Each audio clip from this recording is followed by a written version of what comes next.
Bonjour Aline Gamrasni, vous êtes opticienne formatrice. Pourquoi s'intéresser aujourd'hui au marché de l'enfant? Parce que l'enfant nous rapproche du monde médical et transforme notre métier d'opticien traditionnaliste en opticien spécialisé. Quelles sont les qualités que doit développer un opticien qui se spécialise enfant? La patience, les connaissances exactes des différents défauts visuels des enfants, beaucoup de psychologie. Lors de l'accueil des parents, il y a un travail, je dirais, préalable au choix de la monture qui est extrêmement important. Et je pense une passion pour les enfants et pour les lunettes particulièrement techniques, spécialisées. Quelles sont les actions qu'il faut mener auprès des ophtalmologistes? L'opticien qui veut développer sa clientèle enfant doit absolument développer les relations avec l'ophtalmologiste de son quartier et l'orthoptiste de son quartier. Par quels moyens, par exemple? Déjà se faire connaître, aller se présenter.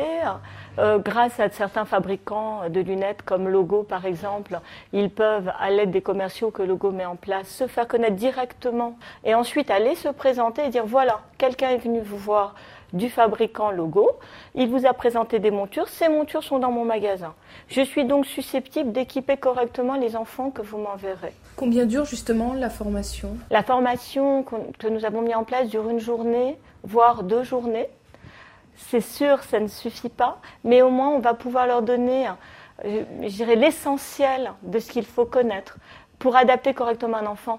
Un opticien qui sortira de cette formation pourra, je pense, en tout cas ne pas commettre d'erreurs.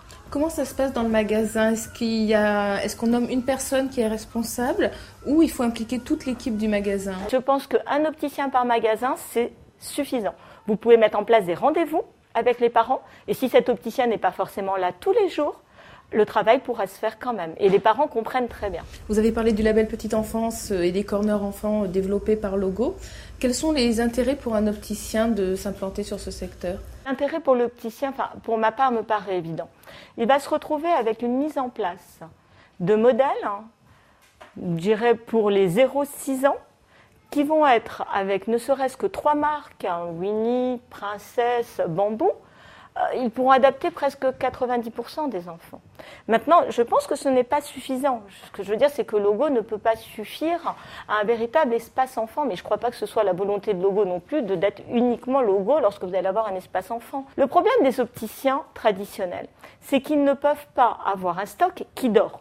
Automatiquement, s'ils ont juste les modèles qu'il faut avoir, alors ils auront un stock restreint, 100% de vente enfant, donc automatiquement une augmentation de la vente adulte. Car si des parents vous font confiance pour les yeux de leurs enfants, ils vous font confiance pour tout le reste de la famille. Comment les opticiens labellisés peuvent-ils faire connaître ce label auprès des parents? Il faut d'abord passer par le corps médical, donc par l'ophtalmologiste qui va suivre l'enfant. Si l'ophtalmologiste dit aux parents, voilà, vous pouvez aller chez tel opticien, il saura équiper votre enfant, ils vont rentrer chez l'opticien, ils vont immédiatement se sentir rassurés.